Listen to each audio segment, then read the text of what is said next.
More than 606,000 people overstayed visas to remain in the country illegally in 2017.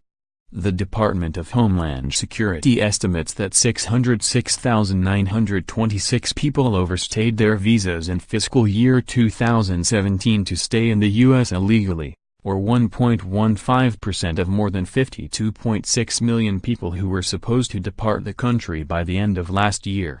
The largest proportion of those were 280,559 people, excluding Canadians and Mexicans, in the country on visas for business or pleasure, according to a new government report.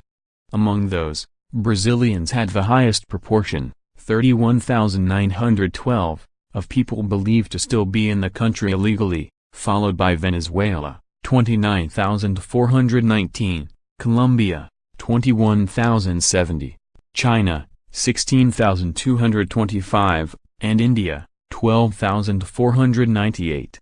Another 114,121 were here through the Visa Waiver Program, which allows most citizens from participating countries to enter the U.S. for 90 days or less without a visa.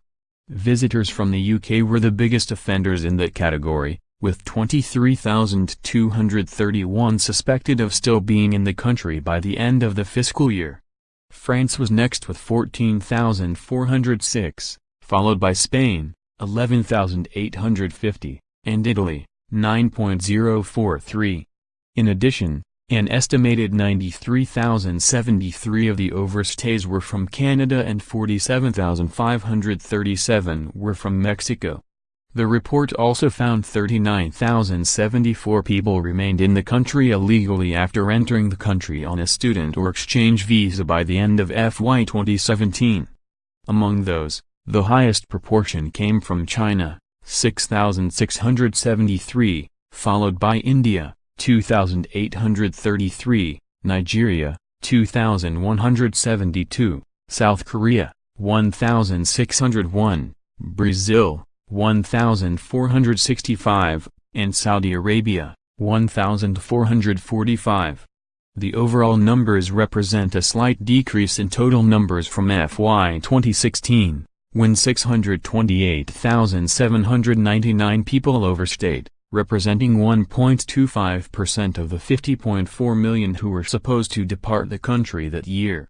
The past 2 years have seen an increase compared to FY 2015, when just 482,781 people overstayed, or 1.07% of the 44.9 million people who were legally supposed to leave the country. Interpretation of the numbers varies depending on ideology, with some experts viewing the rate of overstayers, 1.15%, as a systemic success. This is a pretty small issue, and the number of people who entered the U.S. legally and overstayed and were supposed to leave in 2017 was very small, said Alex No-Rasta, senior immigration policy analyst at the Cato Institute, a libertarian think tank. It should make Americans realize that our immigration laws are much better enforced than most people realize. No-Rasta added. We focus on the illegal immigrant population in the United States, but there are many assets in our immigration system where there is a high degree of enforcement that is improving. However, immigration opponents said that the overall numbers are still too high and could pose threats to American jobs and national security. It's a startlingly large number of people who see no problem staying past the time authorized on their visa. They feel no risk of enforcement or consequences, said Jessica Vaughn, Director of Policy Studies at the Anti-Immigration Center for Immigration Studies. She noted that the number of people who overstayed on business or pleasure visas increased by about 17,000 people year-over-year in 2017, which she said is significant because it's the category with the highest proportion of overstayers.